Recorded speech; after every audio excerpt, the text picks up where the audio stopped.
नमस्कार, मैं हूं सिद्धार्थ। आप देख रहे हैं प्राइमेट। आप सभी का बहुत बहुत स्वागत है। आज जेल हो चुके हैं लालू प्रसाद यादव को। वैसे संपूर्ण क्रांति के नायक जयप्रकाश नारायण के आंदोलन से राजनीति में अपने करियर की शुरुआत करने वाले लालू प्रसाद यादव ने अपने राजनीतिक सफर में कभी पीछे मुड़कर नहीं देखा। न केवल राजनीति में सक्रिय रहे, बल्कि विधायक, सांसद, रेल मंत्री, मुख्यमंत्री जैसे पदों पर आसीन रहे। लालू जहां भी रहे अपनी मौजूदगी का एहसास कराते रहे। बिहार की राजनीति से लेकर दिल्ली की राजनीति में उनकी तूती बोलती रही। 15 सालों के बिहार के शासनकाल में उनकी हेकड़ी देखते ही बनती थी, लेकिन उसी वक्त एक सूल ने लालू को आज वहां पहुंचा दिया जहां से उनका राजनीतिक करियर फिलहाल चौपट दिखता है। अब लालू लालटेन के साथ चल तो सकते हैं, लेकिन लालटेन को लेकर चुनाव नहीं लड़ सकते। घोटाले में सजा का ऐलान। लालू को 5 साल की सजा, 25 लाख का जुर्माना। 1996 के चारा घोटाले ने आरजेडी सुप्रीमो लालू प्रसाद यादव के राजनीतिक करियर को लगभग खत्म कर दिया है। सीबीआई कोर्ट ने घोटाले के दोषी लालू यादव को 5 साल कैद के साथ 25 लाख का जुर्माना लगाया। सजा के ऐलान के साथ ही लालू 11 साल तक चुनाव नहीं लड़ पाएंगे, जिसमें 5 साल जेल और 6 साल चुनाव लड़ने पर पाबंदी की अवधि शामिल है। यानी 2018 तक लालू जेल में ही रहेंगे। कोर्ट ने लालू को आपराधिक साजिश रचने के आरोप में जेल भेजा है। देखिए, तकलीफ होना एक अलहदा चीज़ है, किसी को भी सज़ा हो, लेकिन कानून अगर कोई तोड़ता है तो कानून हमेशा अपना काम करता है। अपील की गुंजाइश उनके पास है, लेकिन अदालत का जो फैसला है हम उसका सम्मान करते हैं और अदालत का फैसले का सम्मान सभी को करना चाहिए। दृश्य तो बदल रहा है।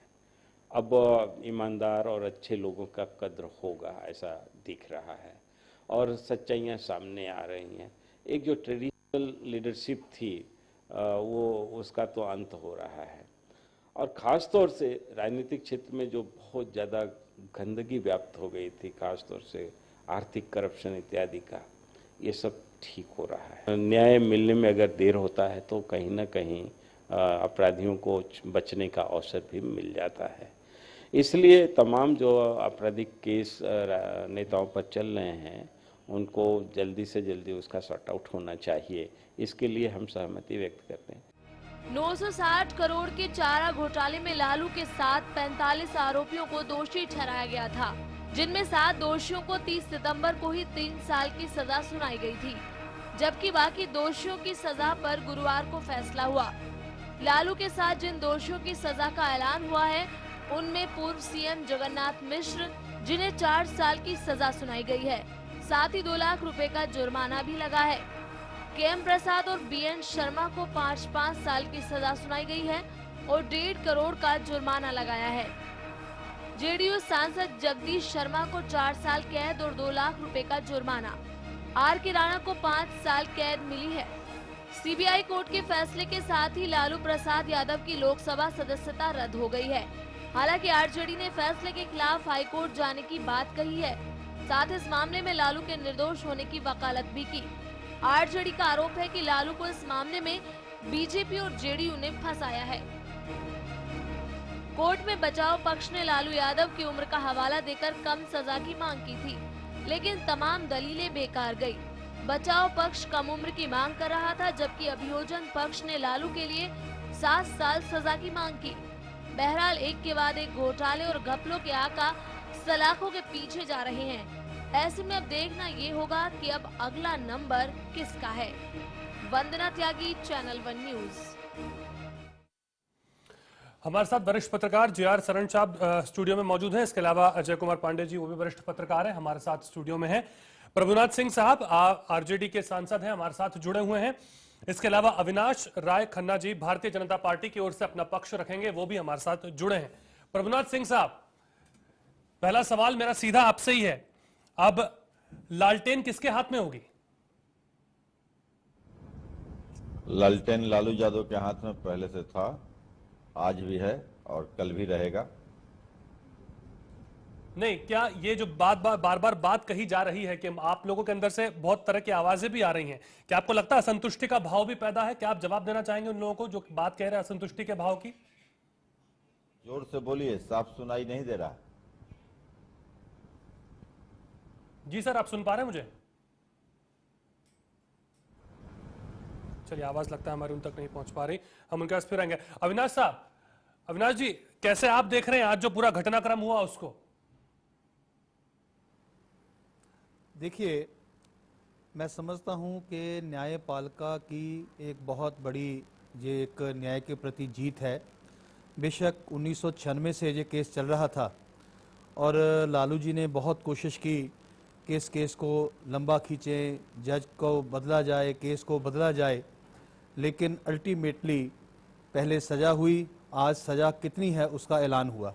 जी, एक बहुत लंबे न्याय प्रक्रिया के बाद ये फैसला आया है और इसमें एक साबित हो गया है कि कोई भी जितना बड़ा आदमी क्यों ना हो, अगर उसने गुनाह किया है तो अदालतें उसके गुनाह की सज़ा देने के लिए बैठी हैं।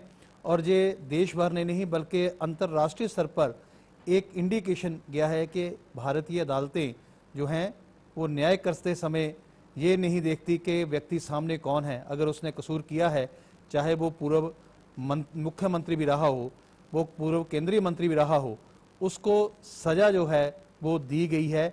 मैं समझता हूँ कि इस फैसले का देश की सारी जनता को इंतजार भी था कि चारा घोटाला बहुत इसके जोक भी बने, गाने भी बने, एलिगेशन भी लगे और यहाँ तक आज जो फैसला आया है ये मैं समझता हूँ कि बहुत सोच समझ कर ये निर्णय अदालत ने दिया है। ठीक है, एक बार फिर हम प्रभुनाथ सिंह साहब का रुख करते हैं। प्रभुनाथ जी, आपने कहा कि सारी कमान लालू प्रसाद जी के हाथ में ही रहने वाली है। क्या अब ये पूरा मुद्दा आपको लगता है जो सद्भावना से जोड़कर इसे देखा जा रहा है कि लोगों की भावनाएं इससे जुड़ी हुई हैं, ऐसा आपको क्यों लगता है? नहीं, देखिए, एक बात हम आपको बताना चाहते हैं जी, कि पहले से ये अंदेशा था कि जो हुआ है वही होने वाला है।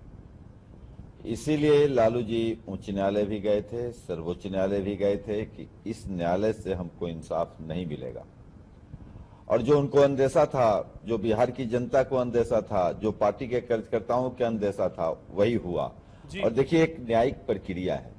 न्यायिक प्रक्रिया में अगर निचली अदालत सजा देती है तो उच्च अदालत में अपील किया जाता है। अपील के बाद जो निर्णय होता है, सर्वोच्च न्यायालय में लोग जाते हैं, अंतिम फैसला सर्वोच्च न्यायालय से होता है। तो अभी लालू जी को अगर 5 साल का सजा हुआ है, तो अगर 3 साल तक होता तो जिस अदालत से सजा हुआ वही अदालत जमानत दे देता। 3 साल से ज्यादा का है, इसलिए उच्च न्यायालय में जाना पड़ेगा। बीच में 15-20 दिनों तक बंदी है, इसलिए न्यायालय में नहीं जा सकते। 20 दिनों के बाद न्यायालय में जाएंगे, जमानत हो जाएगा। तो ये ऐसे 1-2 महीना में कोई ऐसी बात नहीं बनती है कि जिसके लिए आसमान उलटने वाला हो। इसीलिए हमने कहा वो चुनाव तो अब नहीं लड़ पाएंगे ना, ये तो आपके लिए एक कहीं ना कहीं एक सेटबैक है, आप लोगों के लिए परेशानी का सबब नहीं बनेगा। नहीं, देखिए, फिर हम कहते हैं कि इस फैसले को अंतिम फैसला आप लोग क्यों मान लेते हैं। बहुत सा उच्च न्यायालय और सर्वोच्च न्यायालय के ऐसे निर्णय आए हैं कि बहुत से मामलों में उच्च न्यायालय ने सजा को स्थगित भी किया है। बहुत से मामले में 2 से 4 महीने के अंदर सुनवाई करके उसका निर्णय कर दिया है। निर्णय होने के बाद लोअर कोर्ट से जिन लोगों को सजा मिली है उनको दोष मुक्त भी किया गया है। तो ये सारी प्रक्रिया भी बाकी है। चुनाव के अभी 7-8 महीने समय है। 8 महीने का समय बड़ा लंबा समय होता है। न्यायालय पर जिस तरह आप निचली अदालत के न्याय को बहुत उचित और जायज करते हैं, उसी तरह उच्च अदालत के भी न्याय पर थोड़ा भरोसा कीजिए और थोड़ा धैर्य रखकर समय का इंतजार कीजिए। वो फैसला होगा। तत्काल प्रभाव से बात कर रहे हैं, ठीक है, हम तत्काल जो भी निर्णय है उसके हिसाब से बात कर रहे हैं। तत्काल प्रभाव से तो परेशानी सामने है जी, बस इसी से मैं बात कर रहा हूं, आगे तो खैर कोई जानता नहीं। पर शरण साहब, आप कैसे देखते हैं इससे कि क्या वोट इंटैक्ट में रहेगा? खैर अभी मामला आगे जाएगा एक अलग बात है, पर अभी जो स्थितियां लग रही हैं उससे क्या लगता है, जो वोटों की बार बार बात हो रही है, राजनीतिक समीकरणों की आप बात हो रही है, क्या इतना आसान होगा जितना कहा जा रहा है आरजेडी के लिए? आरजेडी के लिए रास्ता मेरे हिसाब से और साफ और अच्छा हो जाएगा। क्योंकि बिहार जेल जाने की से उनकी। जी, क्योंकि बिहार की जनता देख रही है कि क्या हो रहा है और किसके इशारे पे हो रहा है। और नहीं, सबसे मतलब पहले न्यायालय का फैसला है, उसमें इशारा नहीं, कहाँ नहीं, से? न्याय की प्रक्रिया इस देश में किन लोगों के लिए और कैसे होती है, विदाउट, मैं उस जजमेंट पे नहीं जा रहा, लेकिन मेरी एक पर्सनल प्रतिक्रिया है कि इस देश में न्याय हर जाति और हर वर्ग के लिए अलग होता है। वो उसी केस में आप देखिए जगन्नाथ मिश्रा जिन्होंने, जो भीष्म पितामह है इस कांड के, उनको आप 4 साल की सजा देते हैं, उनको आप 2 लाख की फाइन लगाते हैं, और वहीं लालू को आप 5 साल की सजा देते हैं और 25 लाख रुपए की सजा देते फाइन करते हैं। क्यों? नहीं, वो तो खैर उस पे तो कोर्ट में दलील हुई होगी ना, क्वांटम ऑफ पनिशमेंट पे तो हम कुछ कमेंट नहीं कर सकते। मैं वही कह रहा हूं हाँ। कि इस देश में जातिवाद पे आज भी सब कुछ निर्भर है। आज तक सुखराम जी, आपको याद दिला दूं, उनके घर से 2 करोड़ रुपया निकला था, लालू जी के घर से 1 पैसा नहीं मिला है, उनके घर से 2 करोड़ रुपया मिला था। सुखराम जेल नहीं गए, आज भी बाहर घूम रहे हैं। नरसिम्हा राव जी आज भी बाहर घूम रहे हैं, कुछ नहीं हुआ। नहीं, पर क्या इससे एक इमेज पे धक्का नहीं लगा आरजेडी की? जो एक इमेज की बात हम करते हैं, लालू प्रसाद हमेशा खड़े रहे हैं भ्रष्टाचार के खिलाफ, और आज ये बात होना, अभी तत्काल बात में कर रहा हूं, मैं आगे की बात नहीं कर रहा हूं। दोनों राष्ट्रवादी जो दोनों राष्ट्रीय पार्टियां हैं, कांग्रेस और बीजेपी, उनका एक हथकंडा था और कुछ भी नहीं है ये। अजय जी, कितनी आप इन दलील से सहमत आप रखते हैं? सहमति की साजिश की बात भी लगातार आरजेडी कर रही है, इसमें साजिश कहां दिखती है आपको? दिखती है? नहीं, देखिए, इसमें मैं इस पूरे फैसले को 2 तरीके से देखना चाहता हूं जी। कि जैसे कि बात अभी खन्ना साहब कर रहे थे भाजपा के, कि कोर्ट एक बिल्कुल निष्पक्ष तौर से बिना यह जाने समझे देखती है कि कौन सा व्यक्ति है और दोषी है या नहीं है, जो उसके सामने प्रमाण होते हैं। अगर इस देश में ऐसा होने लगे तो इससे बेहतर क्या होगा? तो कहीं ना कहीं मैं शरण साहब की बात से थोड़ा सा सहमत हूं, पूरी तरह से सहमत नहीं हूं, कि अगर इस देश के न्यायालय मेरिट पे फैसला देने लगे, समय से फैसला देने लगे, उससे बेहतर तो और कोई बात हो ही नहीं सकती है। लेकिन जो बिहार में हुआ, जो लालू जी के साथ हुआ, ये हर राज्य की कहानी है। बिहार में चोर पकड़ा गया, इसलिए उसके सजा की बात है, और दूसरी जगह लोग नहीं पकड़े जा रहे हैं। अगर जिस बात की शुरुआत आपने बिहार से की है, अगर राजनीतिक स्वच्छता की बात कर रही है, तो सुओ मोटो इस देश की राजनीतिक पार्टियां क्यों नहीं आपराधिक छवि वाली? ये दौर क्यों आती है कि न्यायालय के फैसले का हमें इंतजार करना पड़ता है? अगर आप सफाई अभियान और स्वच्छता की बात कर रहे हैं, तो स्वतः से प्रयोग शुरू क्यों नहीं होते हैं दलों के बीच? और जो दूसरी बात यहाँ पे महत्वपूर्ण है कि मैं इस फैसले को बहुत हद तक कांग्रेस और भाजपा का हथकंडा या सीबीआई जीत की तरह नहीं देखता हूं। इनकी बात में कुछ दम है। यह देश में न्याय व्यवस्था उसी की है जिसकी लाठी है। यही लालू जी थे।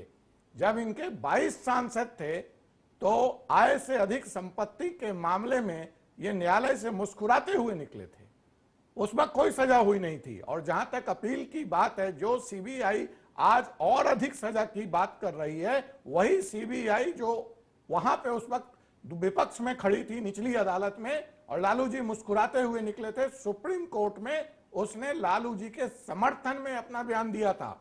और आज लालू जी के 4 सांसद हैं, इसलिए यह हुआ है कि लालू जी जब कमजोर पड़े हैं तो यह कानून का शिकंजा उनके ऊपर कसा गया है। लेकिन बात उससे नहीं है, अगर किसी ने दोषी अपराध किया है तो उसको निश्चित तौर पे सजा मिलनी चाहिए। लेकिन उसमें यह ध्यान रखा जाना चाहिए कि देखिए, इसमें एक चीज और है कि इसमें सब लोग बराबर शरीक हैं। ये बात बार बार आरजेडी की उठाई जा रही है। अरे भाई, जनता दल में डॉक्टर जगन्नाथ मिश्रा हैं, सब दिन कांग्रेस में रहे हैं। डॉक्टर जगदीश शर्मा जिनको सजा हुई है, सांसद हैं, वो जेडीयू के हैं। एक टाइम में मैं आपको बताऊं कि बिहार के वर्तमान मुख्यमंत्री नीतीश कुमार भी। नहीं, पर इससे संकेत तो सर क्या जा रहा है? संकेत जनता में क्या जा रहा है? देखिए, आप वही देखिए कि राजनीति का हर दल इसमें संलिप्त है, ऊपर से नीचे तक। ये जो सजा सुनाई गई है, ये जनता के अंदर क्या पॉजिटिव संदेश नहीं है? देखिए, बिहार की जहां तक मैं बात करूं और जहां तक मैं बिहार को समझता हूं, जहां तक नजदीक से देखने का अवसर मिला है, तो ये एक बड़ा कट ऑफ है कि जब हम दिल्ली में या स्टूडियो में बैठ करके हम जो बात करते हैं स्वच्छता की, आप सफाई की या कास्ट बेसिस पे, मुझे नहीं लगता कि आज की राजनीति में जनता के लिए भी करप्शन या भ्रष्टाचार कोई मुद्दा है। आप सब जगह खुलेआम हो रहा है और जनता आती है और उन्हीं में से लोगों को चुनती है। पर ये संकेत तो इससे कुछ मिलेगा, नहीं लगेगा आपको? मैं एक चीज ऐड करना चाहता हूं कि बीजेपी के 30% लोकसभा मेंबर्स जो हैं वो दागी हैं, उन पे क्रिमिनल चार्जेस लगे हुए हैं और हीनियस क्राइम के चार्जेस लगे हैं, लाइक रेप, डकैती, किडनैपिंग। और उसी तरह 58 बीजेपी के एमपीज बिहार, एमएलए बिहार के हैं जिन पे ऐसे चार्जेस लगे हैं। तो क्या वो भी जेल भेजे जाएंगे? और क्या अगली बार उनको बीजेपी टिकट नहीं देगी अगर आज वो लालू को गलत साबित कर रहे हैं? सजा की बात कर रहे हैं सर, ये सजा संकेत क्या दे रही है जनता के अंदर? जो ये बात वकील ने भी कही कि भ्रष्टाचार के मुद्दे रोशनी में नहीं आते हैं, बहुत कम आते हैं, भ्रष्टाचार हो रहा है, पर जो मुद्दे रोशनी के अंदर आ रहे हैं वहां पे सजा मिल रही है। रोशनी में कैसे नहीं आते? हम नहीं उठाते या हम उसके बारे में बोलते नहीं, मैं रोशनी में तो आते हैं। कन्विक्शन की बात कर रहा हूं। मैं आपको बता रहा हूं 2G स्कैम आया कि नहीं रोशनी में, कोल घोटाला आया कि नहीं, कुल मिला के सजा कितने लोगों को हुई है? कॉमनवेल्थ गेम आया कि नहीं? कुल मिला के सजा कितने लोगों को हो पाई है? अब ये तो वीकेस्ट, यही तो बात है। नहीं, इसमें दिक्कत ये है कि जो वीक पड़ता है उसको सजा मिलती है। ठीक है, एक मिनट, मैं यहाँ अविनाश जी, क्या आप भी इस बार राय से इत्तेफाक रखते हैं? यहाँ पे ये बात हो रही है कि भाई जिसकी लाठी है उसकी भैंस है, क्या आपको ऐसा लगता है स्थिति है? सारी सुनिए, मैंने सारी बात सुनी है जी। मुझे अफसोस है कि इस लोकतंत्र देश में ये बात कहना कि जातिवाद के ऊपर सजा होती है। कल कांग्रेस के भी एक एमपी को सजा हुई है, वो कांग्रेस का एमपी था। अगर कांग्रेस या बीजेपी का इसमें हाथ होता तो वो बच जाते। ये बात कहना मेरा ख्याल वाजिब नहीं है। दूसरी बात इन्होंने कही कि जनता में जाएंगे, जनता जवाब देगी। जनता ने तो जवाब दे दिया। जब केस रजिस्टर हुआ, इनकी सरकारें थी, इनकी सरकारें चलेगी, अब पक्ष में आ गए। 22 एमपी थे, 4 हो गए, तो जनता ने भी जवाब दे दिया और आज न्यायपालिका ने भी जो है मान लिया कि ये दोषी हैं। ठीक है, अभी तक इनके पास समय है कि वो उच्च न्यायालय में जाए, उसके बाद सुप्रीम कोर्ट तक जाने का समय है। लेकिन आज की जो परिस्थिति है, उस परिस्थिति में यही कहा जाएगा कि लालू जी जो हैं वो चारा घोटाले में वो दोषी थे, दोषी हैं और उनको सजा हुई है, 5 वर्ष की सजा हुई है। जब तक ये सजा सेटिस्फाइड नहीं होती, जब तक उच्च न्यायालय इसको निरस्त नहीं करता, जब तक ये दोषी रहेंगे।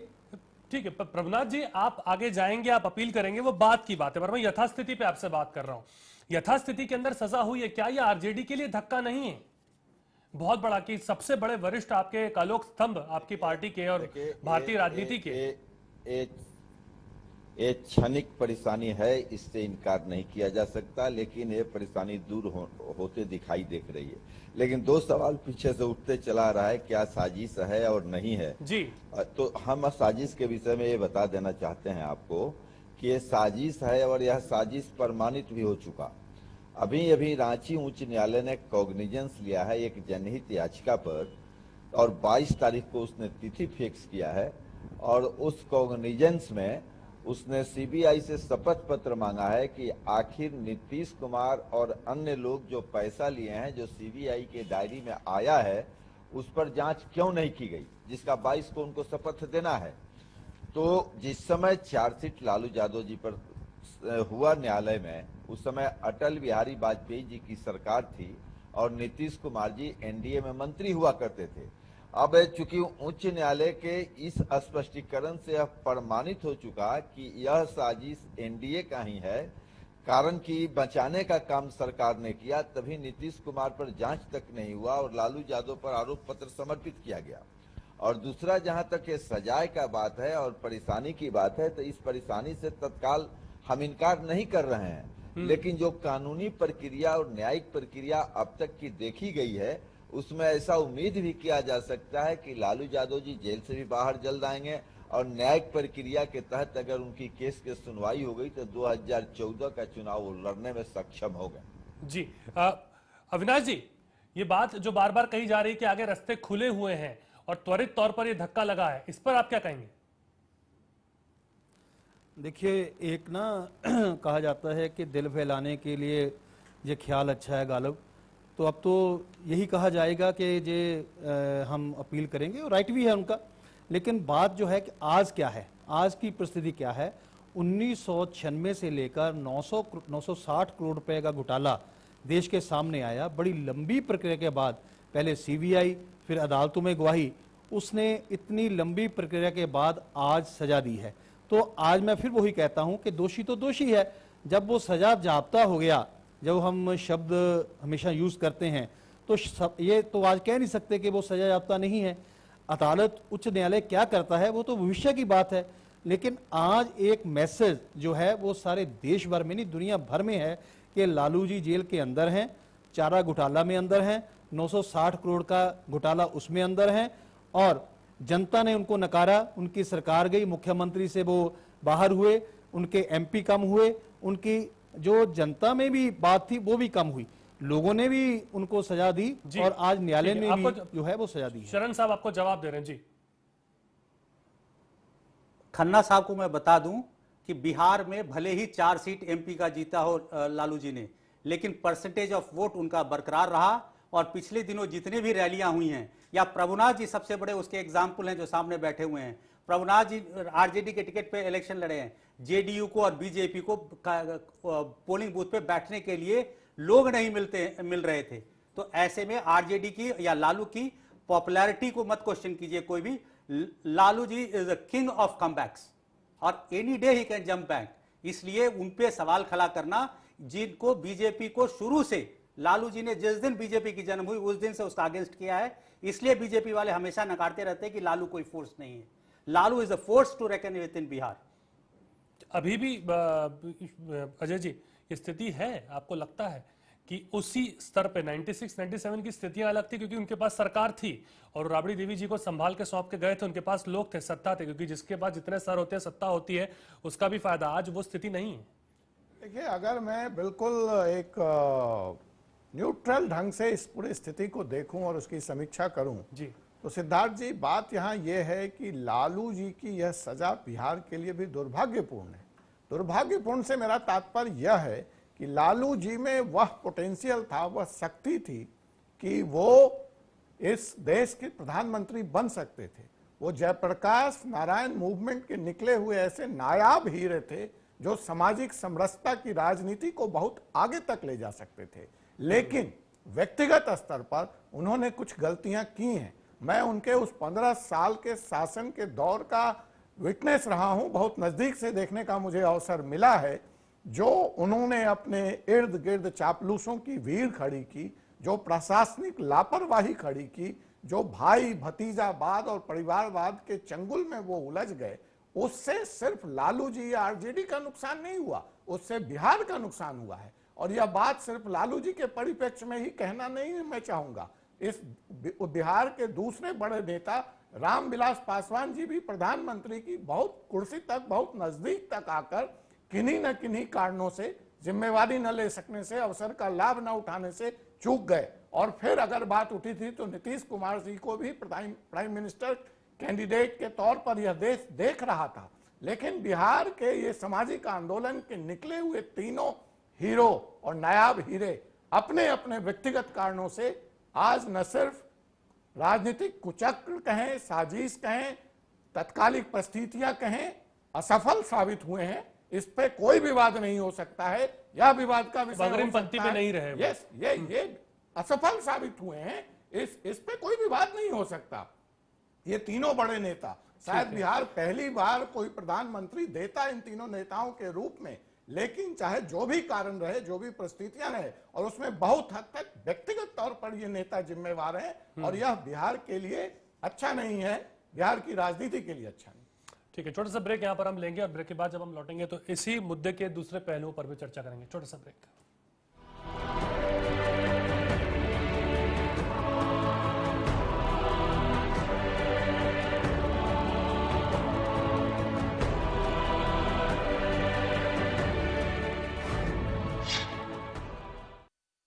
₹1 नहीं है बॉस।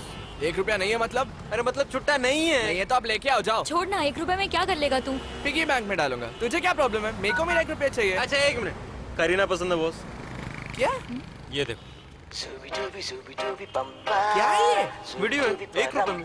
देखो देखो, पूरा देखो। देखो वीडियोस ₹1 में। 52010 पे कॉल करो, क्लिक करो, चूज करो, एंजॉय करो। ₹1 में फुल मस्ती। इस गांधी जयंती पर PACL आपको स्वामित्व की स्वतंत्रता देने की अपनी प्रतिबद्धता दोहराता है। ऐसा घर आपने नहीं देखा होगा। संभाल के पोछा मारा अभी। आइए। ओ भाई साहब ये देखिए हॉल, ये देखिए चिल्ड्रंस रूम, देखिए कितना बड़ा है। आपके बच्चे खेलते खेलते थक जाएंगे।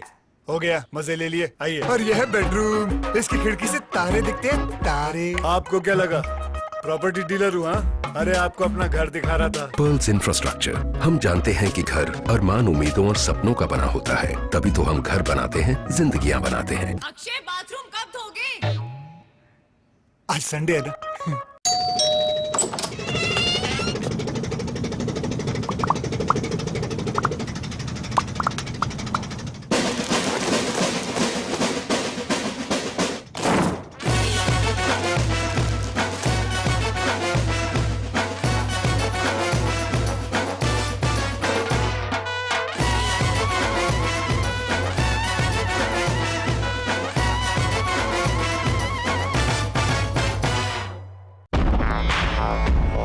सदों से भी सदा है तू, अपना परिवार है। जिस गली में मुड़ जाऊं बस तेरा ही दीदार है। जिंदगी का हीरो है वो तुझ पे जो सवार है। वन टच पावर स्टार्ट, शानदार माइलेज वाला APDV इंजन, जो दुनिया की नंबर 1 बाइक चुने यही कहे। सदों से भी सदा है हीरो स्प्लेंडर, लगे ऐसा फैमिली जैसा।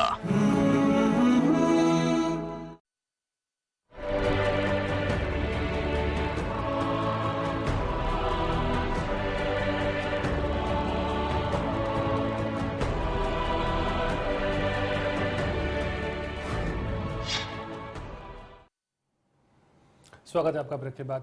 प्रभुनाथ सिंह साहब, ये बार बार बातें जो आ रही है, ठीक है आगे आप जाएंगे अपील करेंगे, अलग मुद्दा है, पर परिवारवाद की बातें क्यों आ रही है? राबड़ी जी भी कुछ दिन पहले कह रही थी कि अब जैसे कांग्रेस चलती है ठीक वैसे हम भी चलाएंगे। वो और तेजस्वी के साथ मिलकर अब लोगों तक, बच्चों तक, या जो युवा हैं जितने हैं उनके साथ उनको जोड़ने की कोशिश की जाएगी। तो क्या आपके यहाँ भी परिवारवाद की स्थिति खड़ी नहीं हो रही अगर आप कांग्रेस के उस पर चलेंगे तो? एक बात हम कहें आपसे, परिवारवाद की परिभाषा अब हमको नए ढंग से सीखने की जरूरत पड़ेगी। जो आप लोग परिवारवाद की चर्चा करते हैं, हमारे देहातों में कहा जाता है कि बांस के पास बांस जमता है, लेर के पास लेर जमता है। किसी जज का बेटा जज हो जाता है तो उसको परिवारवाद नहीं कह सकते। IAS IPS का बेटा अगर IAS IPS बन जाता है तो उसको परिवारवाद नहीं कह सकते। मीडिया में काम करने वालों का बेटा अगर मीडिया में नौकरी करने चला जाता है तो उसको परिवारवाद नहीं कहते। लेकिन राजनीति करने वाला का बेटा अगर राजनीति में चला आता है तो आप इसको परिवारवाद का संज्ञा देते हैं। और जहां तक राबड़ी देवी और लालू यादव जी के पुत्र का सवाल है, तो जिस तरह प्रभुनाथ सिंह उस दल के सदस्य हैं, रघुवंश सिंह उस दल के सदस्य हैं, उसी तरह राबड़ी देवी भी उस दल की सदस्य हैं। उनका पुत्र तेजस्वी और तेज प्रताप भी उस दल का सदस्य है। अगर वो लोग सक्रिय होकर पार्टी में भूमिका करना चाहते हैं तो हम तो कहते हैं कि उन्हें धन्यवाद देना चाहिए। इसमें परिवारवाद का सवाल कहां से उठता है? क्योंकि पहले ही बात यह स्पष्ट हो चुका है कि पार्टी का नेतृत्व लालू ठीक है, आप कह रहे हैं प्रभुनाथ जी, पर देश चलाने की स्थिति अलग हो जाती है, राज्य चलाने की स्थिति अलग हो जाती है। वो जिम्मेदारी बहुत बड़ी है। वहां जनता की सेवा हर कोई नहीं कर सकता। अगर डॉक्टर और उससे आप तुलना करेंगे तो वो तो तुलना अतुलनीय चीज है। वो इतनी बड़ी जिम्मेदारी मिल रही है वहां पर, पूरे स्टेट की जिम्मेदारी आपके ऊपर है, पूरी जिला की जिम्मेदारी आपके ऊपर है, और हजारों कार्यकर्ता आपके साथ जुड़े हुए हैं। आपको बतला रहा हूँ, आप क्या कांग्रेस की तरह RJD चलेगी? डॉक्टर जरा सुन लीजिए, फिर मैं आपको बता दूं कि डॉक्टर राजेंद्र प्रसाद जो भारत के प्रथम राष्ट्रपति थे, उनके पुत्र मृत्युंजय बाबू एक बार सांसद बने और जनता का विश्वास उन्होंने नहीं जीता और जनता का विश्वास पर खरा नहीं उतरे तो जनता ने उन्हें रिजेक्ट कर दिया, दूसरी बार सांसद में नहीं आए। और बहुत वैसे लोग रहे इस राजनीति में जिनके पुत्र अपने पिता से भी एक डेग आगे बढ़ गए।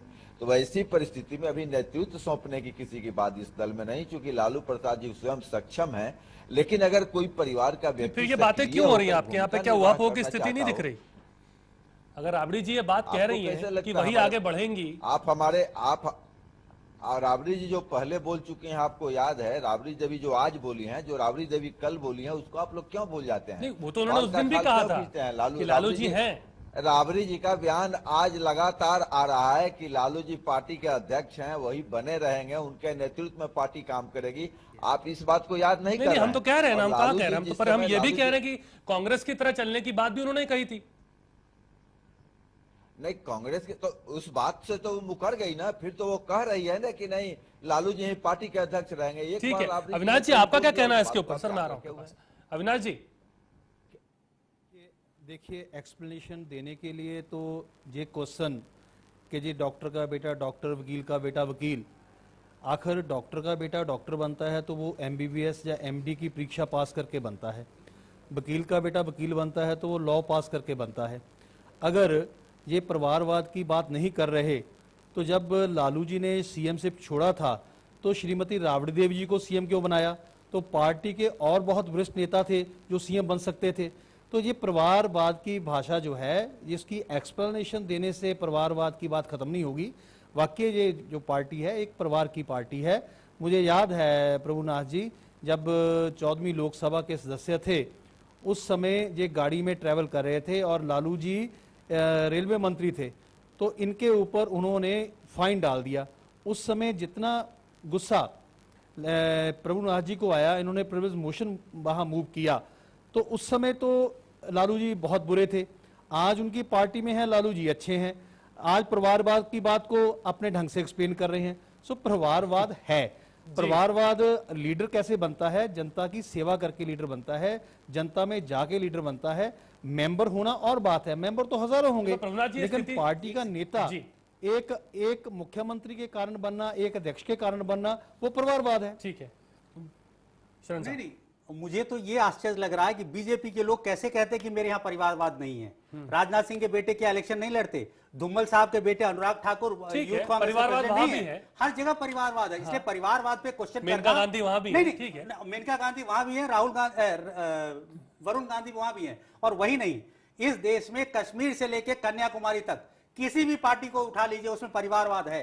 चाहे वो DMK हो, AIADMK हो, चाहे वो तेलुगु देशम हो, चाहे वो कांग्रेस पार्टी हो, चाहे वो नेशनल फ्रंट हो, कहीं भी चले जाइए, हर जगह परिवारवाद है। तो इसमें परिवारवाद आप नया ट्विस्ट क्या दे रहे हैं? नहीं, पर इसमें असंतुष्टि का माहौल नहीं पैदा होगा पार्टी के अंदर? नहीं होगा? नहीं, कांग्रेस में होता है, बीजेपी में हुआ है। कांग्रेस से कैसे कंपेयर कर सकते हैं सर? कांग्रेस तो इतने सालों से उस चीज में ढल चुकी है। अगर आप चार पुस्त अजय जी, आपको लगता है परिवारवाद की तरह चल पाएगी RJD भी? सिद्धार्थ, अगर 4 पुस्त से आप कहीं हिटलरपनी कर रहे हैं तो वो चलेगा। आज कोई नया फेस आ रहा है, नया युवा लड़ने को तैयार है, तो आप उसको कह रहे हैं, कैसे चलेगा?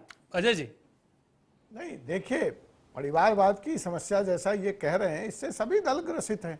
ये तो एक सार्वभौमिक सत्य है। अपराधीकरण की समस्या, सभी दल इससे ग्रस्त हैं।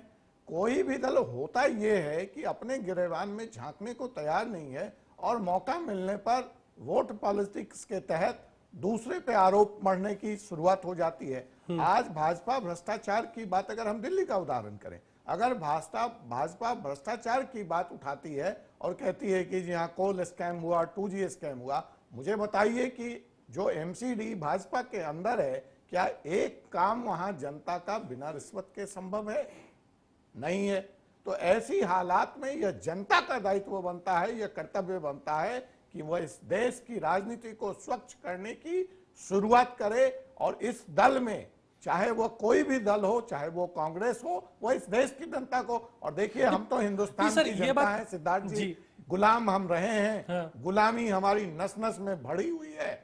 और हमने तो जो अध्यक्ष है, अगर हमने पार्टी में रहना है, पार्टी लाइन में रहना है, तो हमें तो उसकी सलाम बजानी पड़ेगी। पर अजय जी, ये क्यों माना जाए? ठीक है, हम ये मान रहे हैं कि आज 15% वोट की जो बात होती है, जो यादव वोट है वो साथ में है, इंटैक्ट है, ठीक है, पर ये क्यों माना जाए कि इससे संकेत जो जा रहा है, क्या जो देश में एक आदमी इसे देख रहा है वो ये नहीं समझ रहा कि चलिए इतने बड़े पैमाने पर भी आज सजा होती है, न्यायपालिका पे क्या विश्वास नहीं बढ़ेगा? न्यायपालिका पे विश्वास तो इस देश का रहा है, इसलिए हर चीज के लिए आदमी न्यायपालिका की तरफ देखता है। लेकिन कुछ ऐसे फैसले भी आए हैं जिस पर न्यायपालिका भी कहीं ना कहीं इस देश में कटघरे में खड़ी होती है। जैसा कुछ नाम इन्होंने उठाया, अगर उसमें भी स्पष्ट फैसला कटघरे में है, लेट डिसीजन आ रहे तो हम सब जान रहे हैं। नहीं, लेट डिसीजन नहीं, वो भी ठीक है। इस देश की न्याय प्रणाली में भी एक सवाल है कि BMW कांड के अगर आप विक्टिम है तो आपको न्याय नहीं मिलेगा। दूसरी तरफ एक साइकिल चोरी के जुर्म में 50 केसेस हैं, पर हम जिसमें सजा आई हम उसकी बात कर रहे हैं। आज जो चीज हुआ है उसका स्वागत किया जाना चाहिए। हाँ, बिल्कुल सजा है, उसका स्वागत किया जाना चाहिए।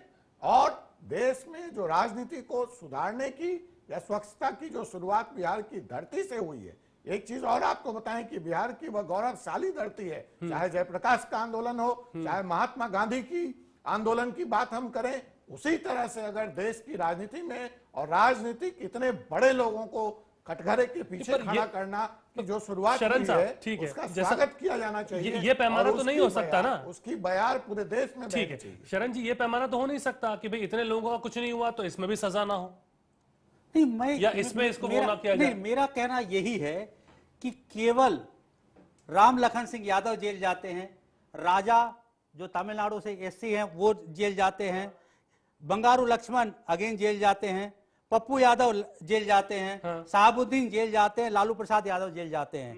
क्यों नहीं सुखराम जाते हैं, जिनके घर से पैसा मिला था 2 करोड़, और क्या प्रूफ चाहिए? तो ये तो नरसिम्हा कोर्ट में नहीं इस चीज गए। का दलीलें होती है, इसके लिए तो हम कुछ नहीं कह सकते इसके ऊपर कि वो क्यों नहीं जा रहे हैं या कैसे नहीं जा रहे, क्योंकि न्यायपालिका का मैटर है। तो जस्टिस, अंग्रेजी में एक बहुत अच्छी कहावत है, justice delays is justice denied. आप 17 साल बाद कोई जस्टिस, ठीक है, बड़ा अच्छा लिस्ट पढ़ रहे हैं शरण साहब, लेकिन इस फैसले में जगदीश शर्मा और डॉक्टर जगन्नाथ मिश्रा भी हैं। मैं बस इतना जोड़ना चाहता हूं। डॉक्टर जगन्नाथ मिश्रा है, लेकिन वो मैंने शुरू में ही कहा कि वो इसके फॉर्डर्स कैंप के रशीद मसूद साहब भी हैं, उसके पहले देवीलाल भी हैं। ये एक शुरुआत हरियाणा से हुई है और ये परंपरा ठीक है, कांग्रेस के जैसा अभी कलमाड़ी भी जेल होके आए, कलमाड़ी भी जेल होकर के आए। ये एक संदेश जाना चाहिए, स्पष्ट संदेश जाना चाहिए इस देश के राजनीतिज्ञों को, ब्यूरोक्रेट्स को, कि कोई भी देश के कानून से ऊपर नहीं है।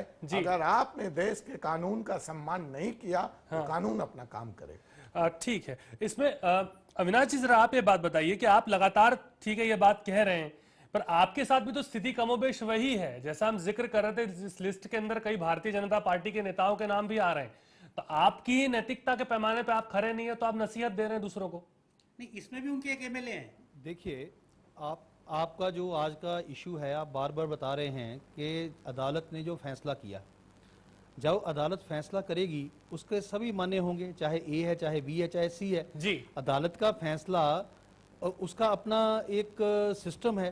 फैसला होने के बाद, जैसे यहाँ अभी डिस्कशन में आ रहा है, सबको राइट टू अपील है। ये बताइए ना, अभी आपने बंगारू लक्ष्मी जी का नाम लिया तो वो गए अंदर, अगर उस समय गुजरात में भी आपके एक नेता है अभी सजा की, वो अंदर गए। जो मंत्रालय, तो इसलिए मंत्री पद मैं में कहता हूँ आज जो डाइवर्शन करने की बात है, किसी दल के ऊपर इल्जाम लगाना या किसी दल को फोकस करके बात करना, मैं नहीं, दल फोकस नहीं सर, हम तो ये जानना चाह रहे हैं कि नैतिकता की बात अगर की जा रही है तो पैमाना आप खुद भी तो देखें अपना। बीजेपी वो खुद कहते हैं कि हम पार्टी विद डिफरेंस हैं। Where is the difference? बिल्कुल हम पार्टी विद डिफरेंस हैं, हमारी संस्कारित पार्टी है, रहेगी भी।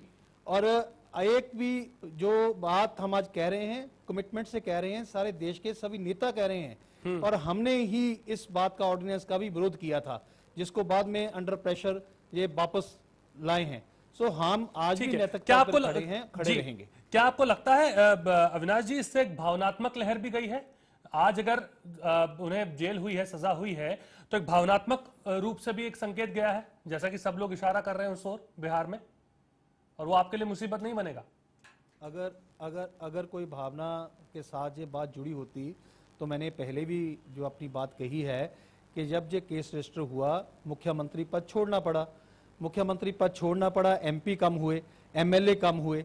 अगर ये भावना की बात केस रजिस्टर होने के साथ जुड़ती तो और बात थी, लेकिन आज राजनीति जो है उसको एक नई, मैं कहता हूं कि दिशा मिली है कि जो भी भ्रष्टाचार करेगा, अगर जेल जाएगा तो उसके साथ जनता कभी भी, आपको कहना है कि इससे और नुकसान ही होगा आने वाले दावे के साथ कहता हूं। इन्होंने कहा कि रैलियां अच्छी हो गई, वो अच्छा हो गया। ये तो आज के बाद, थोड़े समय के बाद पता चल जाएगा कि जनता इनके साथ कितनी है। जो अभी चुनाव आने वाले हैं, ये बात बहुत जल्दी ठीक कही कि अगर जब उस टाइम से हो तो उसके बाद लगातार ग्राफ गिरा ही है। इस ऑर्डर का क्या इम्पैक्ट हुआ? आरजेडी का ग्राफ नहीं गिरा है, सत्ता से बाहर हो गए, सत्ता से बाहर हो गए, लेकिन परसेंटेज ऑफ वोट देखिए कितना डिफरेंस है। परसेंटेज ऑफ वोट ज्यादा फर्क नहीं पड़ा है, 3 से 4% परसेंटेज वोट पड़ा है। पर अल्टीमेटली आप सत्ता में तो नहीं रहे ना सर, ठीक है, ये आंकड़ेबाजी तो हो सकती है। सिद्धार्थ, आज भी बता दूं, बिहार में अगर सबसे ज्यादा कोई कास्ट है तो 30% यादव। और उस टाइम तो खाली ये, मतलब उस टाइम तो आरोपी थे, अब तो दोषी करार दे दिए गए हैं। उससे कुछ नहीं होता। बिहार की जनता जान रही है कि कैसे हुआ और क्या हुआ है। नहीं अजय जी, अगर इसी पैमाने पे अगर हम बात करें, अगर हम ये मान के चल रहे हैं कि आज भावनात्मक रूप से सब चीजें जुड़ी हुई हैं, तो उस टाइम जब गिरफ्तारी हुई थी तब तो आरोपी थे, अब दोषी करार दे दिए गए और तब से ग्राफ तो गिरा ही है। बिल्कुल, मैं बार बार कह रहा हूं कि देश की राजनीति का यही दुर्भाग्य है कि यहां पे फैसला नैतिकता के आधार पर, कानून के आधार पर नहीं होता है। जो जीता वही सिकंदर। अब वो जीतने वाला बलात्कारी है, डकैत है, सजा याफ्ता है, इससे कोई फर्क नहीं पड़ता है। और या वह एक चरित्रवान पुरुष है, अच्छा आदमी है, अगर वो चुनाव जिता नहीं सकता है, जीत नहीं सकता, तो किसी लोग जुड़ेंगे भी और इसके बाद किसी भी दल में उसकी अहमियत नहीं है। अब जैसे एक उदाहरण देख लीजिए, अगर मैं गुजरात की बात करूं तो वहां पे विट्ठल भाई रडारिया जो कांग्रेस के सांसद महोदय थे, उनका क्या कृत्य रहा, लेकिन वो चुनाव जिताऊ मटेरियल हैं, वो चुनाव जिता सकते हैं। तो भाजपा ने पलक पावड़े बिछा दिए उनके लिए, कालीन बिछा दी। तो यही इस देश का दुर्भाग्य है, राजनीति का दुर्भाग्य है। It is a number game. मुझे नंबर चाहिए दिल्ली में सत्ता बनाने के लिए। अब वो नंबर कौन दिलाएगा? डकैत दिलाएगा, बलात्कारी दिलाएगा, घुसखोर दिलाएगा, भ्रष्टाचारी दिलाएगा, अताई दिलाएगा। ये क्राइटेरिया होता है। वो किस जाति का है, उस जाति का पॉपुलेशन क्या है।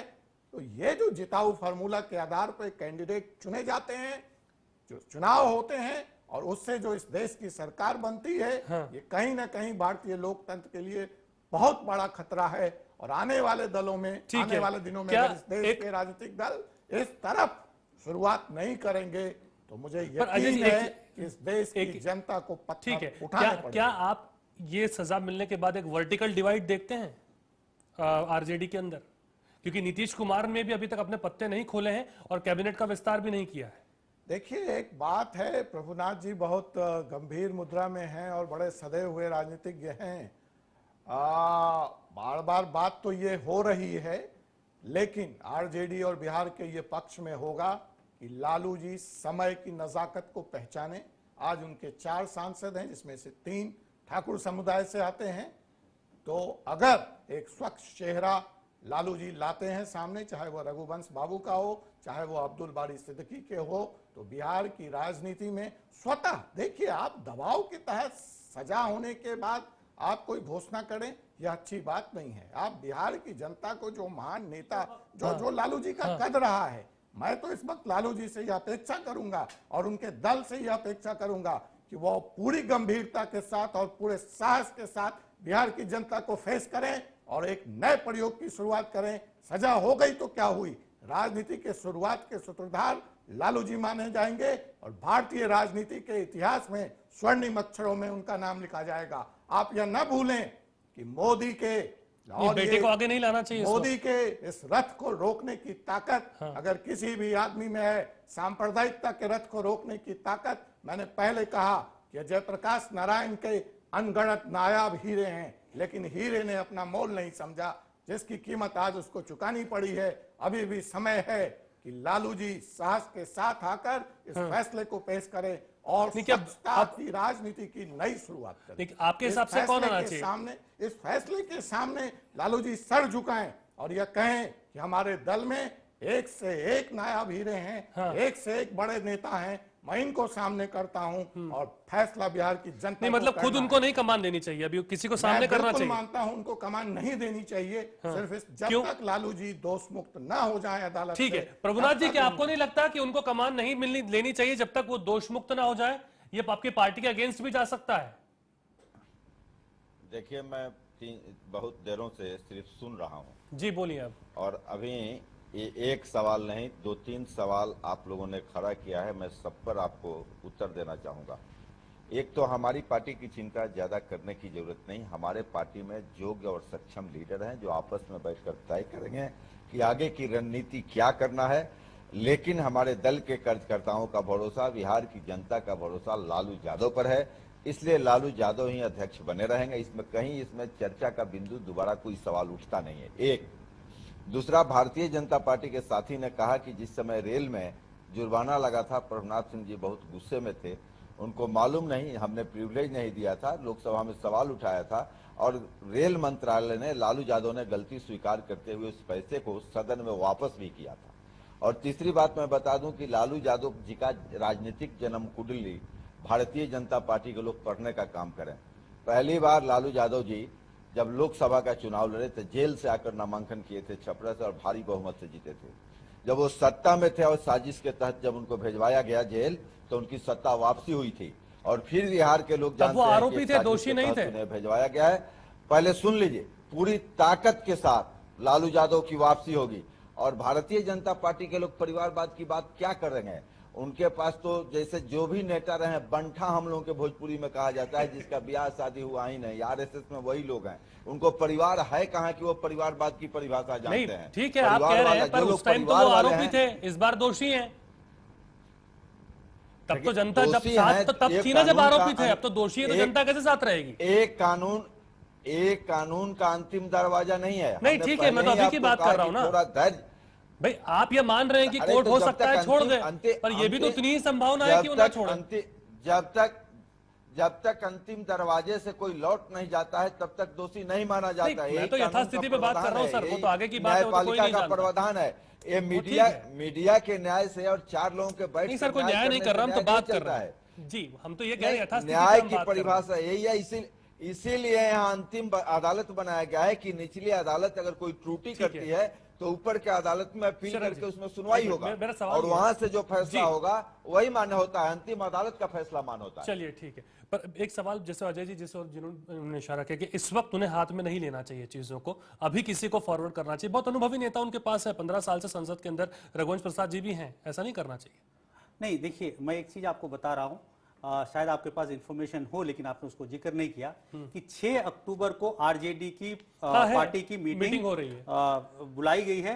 उसमें सब नेता रहेंगे, मंथन होगा और मुझे लगता है कि एक क्या कहा जाए, एक यूनाइटेड फिगर वहां, नॉट एक इंडिविजुअल को खड़ा किया जाएगा लेकिन आरजेडी एज सच। और कल मैं तेजेश्वर किसी को तो सर आगे लाना पड़ेगा। एक सेकंड सब एक साथ कैसे? एक सेकंड मुझे कंप्लीट कर लीजिए। कल तेजेश्वर ने एक बहुत अच्छा स्टेटमेंट दिया है। उन्होंने कहा कि मैं हर बिहार का दरवाजा खटखटाऊंगा, और अगर याद रखिए उस बच्चे ने अगर हर दरवाजा खटखटाया तो ये गेरुआ रंग कहां जाएगा, ये जेडीयू के जो दिन में बैठ के लोग सपने देख रहे हैं ये कहां जाएंगे, ये फिर बिहार का वोटर इस वक्त क्या और मैं आपको बता दूं, इस वक्त क्या करना चाहिए? आप ये कह रहे हैं कि अब उस समय सजा नहीं हुई थी। आपको मैं बता दूं, यही बिहार की धरती है और यही बिहार का धरती है जहां से जॉर्ज फर्नांडिस मैंगलोर से आके मुजफ्फरपुर जेल में बंद थे और जेल से उन्होंने रिकॉर्ड वोटों से जीता था। तो ये कोई जेल में रह के और पहला स्थिति नहीं है। चारा घोटाला का मैटर नहीं था ना सर उनका, वो घोटाला भ्रष्टाचार उन्होंने नहीं किया था और इतना फाइन भी उन पर नहीं लगा था, वो मुद्दा ही अलग था। वो जन उसके लिए जाना और उसमें जाना एक अलग चीज हो जाती है। पर मैं आपसे सवाल कर रहा हूँ, जिस और अजय जी इशारा कर रहा हूँ, बहुत अहम चीज वो है। वो चीज इसलिए अहम हो जाती है क्योंकि अभी यथास्थिति पे काम करना पड़ेगा पार्टी को। आगे क्या होता है नहीं होता है वो तो वक्त ही तय करेगा, पर अभी के हिसाब से क्या करना चाहिए? क्या लालू जी को ही सब हाथ में रखना चाहिए कि किसी को? क्या दिक्कत है अगर लालू जी प्रेसिडेंट बने रहे तो क्या दिक्कत है? मैं ये कह रहा हूं, ये कोई कॉन्स्टिट्यूशनल पद तो है नहीं, तो हम पार्टी के अगर अध्यक्ष बने रहे, हम जेल में हैं तो क्या फर्क पड़ता है? बल्कि मेरे लोगों को और लोगों में जाके बताने को मिलेगा कि मुझे किस कॉन्स्पिरेसी के अंदर मुझे डाला गया है। अजय जी ये संकेत जाएगा।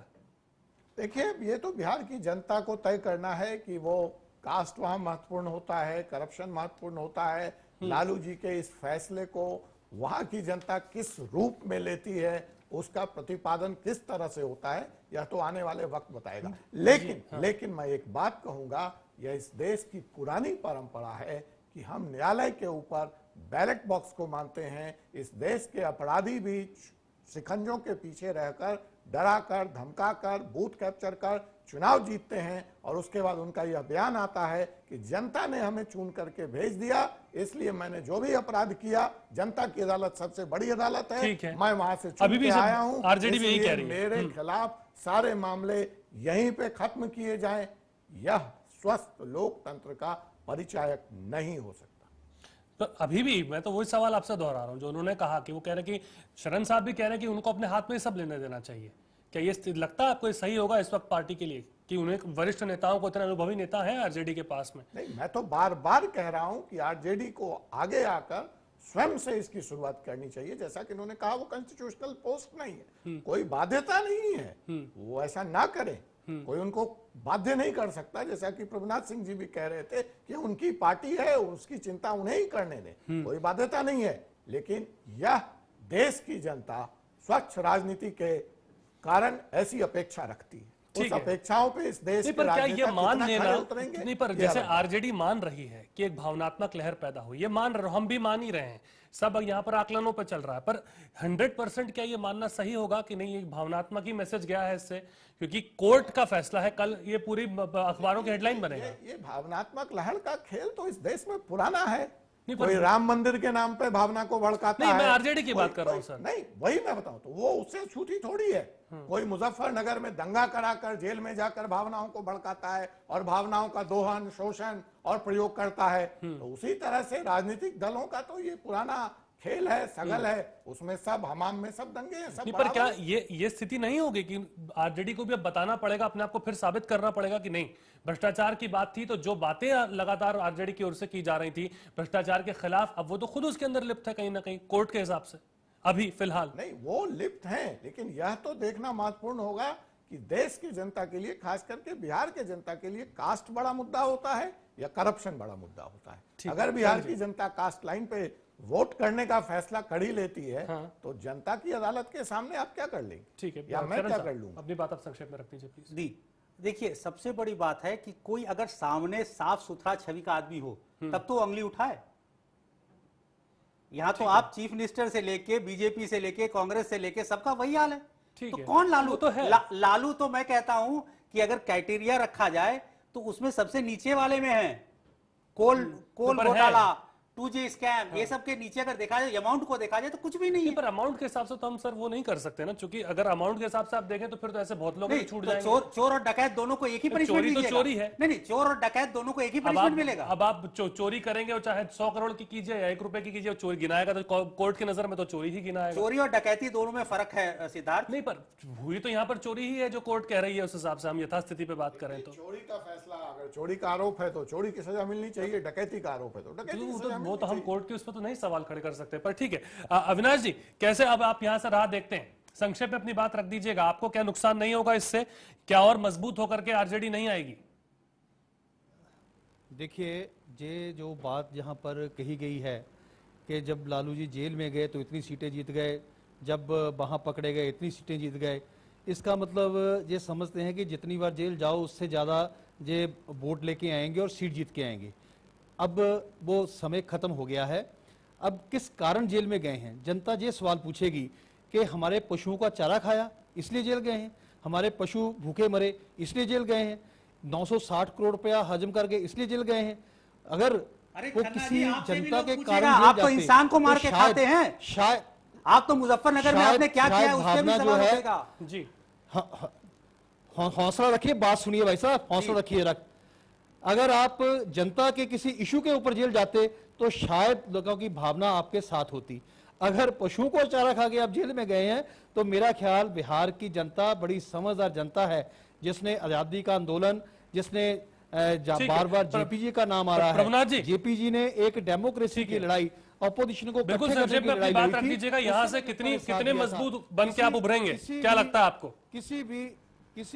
देखिए, हम आपको एक बात बतला देते हैं, भारतीय जनता पार्टी का और जदयू का बिहार में कुछ भी नहीं है। ये लोग नरेंद्र मोदी को सामने ले आकर जहां तहां ये लोग दंगा भड़कवा रहे हैं, और अब तो नरेंद्र मोदी भारतीय जनता पार्टी के नीतियों को भी खिलाफ बोल रहे हैं। अब देवालय के खिलाफ बोल रहे हैं कि देवालय से ज्यादा जरूरी शौचालय है। तो एक तरफ हिंदू धर्म पर हमला कर रहे हैं और एक तरफ हिंदू मुसलमान की लड़ाई भी करवाते हैं। देखिए, बिहार में लालू यादव एक छत्र नेता हैं, बिहार के हीरो हैं, बिहार की बहुमत जनता उनके साथ है, और जो चुनाव होगा 40 सीट पर लालू यादव के उम्मीदवार जीतेंगे, और उसमें हम लोग अपनी सारी ताकत झोंक देंगे। भारतीय जनता पार्टी को इसका जो झटका लगेगा, सिर्फ बिहार का झटका भारतीय। चलिए, वक्त की कमी है, बहुत बहुत शुक्रिया, बहुत बहुत शुक्रिया प्रभुनाथ सिंह साहब, और आप सभी का बहुत बहुत शुक्रिया हमारे साथ जुड़ने के लिए। तो यह शायद आने वाला वक्त ही तय करेगा कि जनता, क्योंकि जनता जब जिसपे मुहर लगाती है वही सच्चाई दिखती है और वही सामने आता है। पर जैसा कि बात हो रही थी स्वतंत्र और एक हेल्दी लोकतंत्र के लिए, एक स्वस्थ लोकतंत्र के लिए क्या जरूरी है, वो एक बड़ा सवाल है और शायद इसका फैसला आने वाले दिनों में होगा। जब अपील की जाएगी वहां पर क्या होता है वो देखना दिलचस्प होगा। इसी बीच आरजेडी के अंदर राजनीति किस तरह से बढ़ती है, बढ़ती है, कम होती है, क्या होता है, वक्त ही तय करेगा। आप देख रहे थे प्राइम मिनट। नमस्कार।